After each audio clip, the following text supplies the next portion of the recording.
This is the second time I've worked with Maya on this, and what we're working on is sit as an implied stay, and we're using a target to help, to help the dog. We're helping the dog learn by using this target.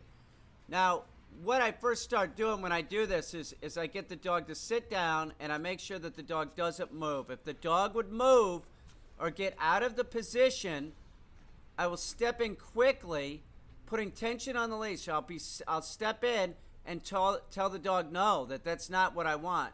If the dog goes in the down position, if it moves into the down position, it's doing it incorrect too. Now what I'm doing here is I'm moving her back off the target, and I'm going to reposition her doing the same thing. Notice, I want the dog to be positioned correctly. She's facing Broadway right now. And she's faced that way for a reason, is because I also want the visual distractions of all the cars and the train coming in, which is a huge distraction. It's very loud, can cause excitement. She must learn that sit is an implied stay. It does not matter what's going on. She needs to stay in that position. All dogs should be taught this way, that sit is an implied stay. You never say the word stay to the dog.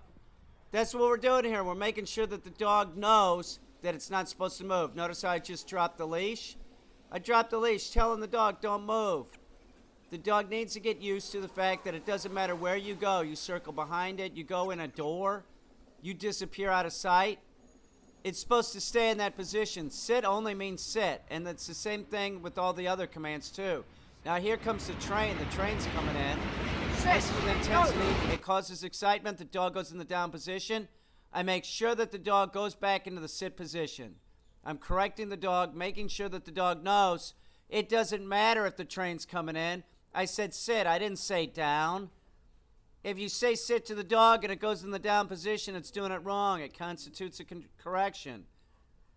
If you say sit to the dog and it goes in the woe position, it's doing it wrong. It constitutes a correction. It's about the command.